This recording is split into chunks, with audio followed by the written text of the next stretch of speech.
ఈ గ్రూప్ 2 ఇష్యూలో తెలంగాణ హైకోర్టు ఇచ్చిన తీర్పు తర్వాత అసలు యూపీఎస్సీతో పోల్చితే టీజీపీఎస్సీ పరిస్థితి ఏంటి అనే చర్చ స్టార్ట్ అయింది. 2015లో గ్రూప్ 2 ఎగ్జామ్ జరిగింది. 2019లో పోస్టింగ్లు ఇచ్చారు 1100 మందికి.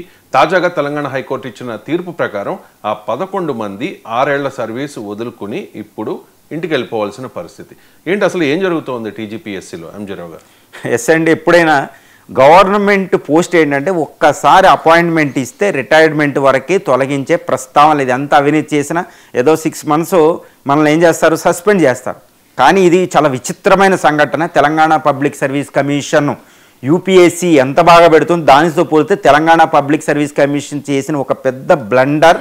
ఇది నేను కాదు అనేది తెలంగాణ హైకోర్టే పాయింట్అవుట్ చేసింది. తెలంగాణ పబ్లిక్ సర్వీస్ కమిషన్ చేసిన తప్పు అని. దీంట్లో భాగంగా ఇప్పుడు 1100 మంది గ్రూప్ 2 ఆఫీసర్స్, అందులో సబ్ రిజిస్టర్స్ ఉంటారు, అసిస్టెంట్ సెక్షన్ ఆఫీసర్స్, సెక్రటరియట్లో 100 మంది ఉన్నారు, తర్వాత మున్సిపల్ కమిషనర్స్ ఉన్నారు, తర్వాత వాళ్ళ ప్రమోషన్స్ వచ్చున్నారు, డిప్యూటీ తహసీల్దార్స్ ఉన్నారు, లేబర్ ఆఫీసర్స్ ఉన్నారు. ఇలాంటి ఒక 6 డజన్ పోస్టులు, చాలా అడ్మినిస్ట్రేషన్కి ఒక బ్యాక్ బోన్ లాంటిది, వెన్నెముక్క లాంటిది.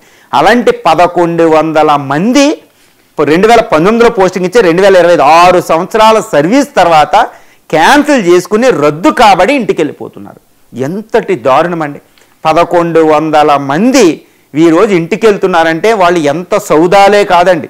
అంటే 2015లో జరిగిన నోటిఫికేషన్ ఎంతటి ఘోరంగా జరిగింది ఈరోజు కోర్టు చెప్పేసింది. ఆ సెలక్షన్ లిస్టు తప్పు, దాన్ని సవరించుకోండి, వీళ్ళకి పోస్టులు క్యాన్సిల్ అని. ఇప్పుడు మళ్ళా వాళ్ళ ఓఎంఆర్ షీట్లు తీసుకొచ్చి మళ్ళీ మాన్యువల్ ఎవాల్యుయేషన్ చేయాలి. ఎందుకంటే ఆ టైంలో జరిగింది ఏంటంటే, కోర్టు చెప్పిన జడ్జిమెంట్ కాపీ ప్రకారం జరిగింది ఏంటంటే, ఆ రోజు కొన్ని ఎగ్జామినేషన్ సెంటర్లో కొన్ని ప్రాబ్లం వచ్చి ఓఎంఆర్ షీట్లు తడబడి ఇచ్చారు. ఆ సెంటర్లో మాత్రమే ఫస్ట్ పార్ట్ ఏలో ఒక వైట్నర్ ఉంటే యాక్సెప్ట్ చేయాలి, పార్ట్ బిలో యాక్సెప్ట్ చేయకూడదు. కాబట్టి మాన్యువల్ ఎవాల్యుయేషన్ జరగాలి. ఇదంతా తబ్బిబిబ్బి అయిపోయింది అనమాట. కానీ టీజీపీఎస్సీ ఏం చేసింది, అందరికీ మాన్యువల్ చేసేసింది. ఈవెన్ పార్ట్ బిలో వైట్నర్ ఉన్నా యాక్సెప్ట్ చేశారు. అంటే కొన్ని ఫ్రాడ్గా అక్కడికి వచ్చినట్టు, ట్యాంపరింగ్ జరిగినట్టు రుజువైంది. కాబట్టి ఆ ఓఎంఆర్ షీట్లని పార్ట్ బిలో యాక్సెప్ట్ చేయకుండా వైట్నర్ పార్ట్ ఏలోనే యాక్సెప్ట్ చేస్తూ మాన్యువల్ 8 వారాల్లో చెయ్యాలి. అంటే మళ్ళీ కొత్తగా రావాలా? ఎంతటి దారుణం అంటే 6 సంవత్సరాల తర్వాత ఇంటికి వెళ్ళడం అంటే టీజీపీఎస్సీ ఎంతటి అంటే కోర్టు కూడా అంత ముందు ఇచ్చిన తీర్పుల్ని కూడా గంటా చక్రపాణి అప్పుడు ఉన్న టీజీపీఎస్ చైర్మన్ గారు, ఇప్పుడు ప్రస్తుతం ఆయన అంబేద్కర్ ఓపెన్ యూనివర్సిటీకి వైస్ ఛాన్సలర్గా కూడా పనిచేస్తున్నారు. ఆయన దాన్ని కోర్టు ఆర్డర్ని అప్పుడే ఫాలో అయ్యి చాలా జాగ్రత్తగా చేస్తే ఇప్పుడు ఈ పరిస్థితి వచ్చేది కాదు. అది గంటా చక్రపాణి గారు ఉన్నా, తర్వాత ఎవరున్నా, ఇప్పుడు బుర్రా వెంకటేశం గారు ఉన్నా, ఎవరున్నా తెలంగాణ పబ్లిక్ సర్వీస్ కమిషన్ ఎక్కడ వేసినా అక్కడ గొంగడే.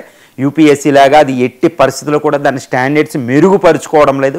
ఇదంతా అప్పుడున్న బీఆర్ఎస్ ప్రభుత్వానికైనా ఇప్పుడున్న కాంగ్రెస్ ప్రభుత్వానికి రెండింటికి అప్రదిష్ట పాలు చేసేటట్టు ఒక యూనియన్ పబ్లిక్ సర్వీస్ కమిషన్ స్థాయిలో పని చేయకుండా రాజ్యాంగబద్ధ సంస్థకి పరిస్థితి లేకుండా అది పనిచేయడం వల్ల ఎంతో విపత్కర పరిస్థితి ఈరోజు దాపురించిందండి.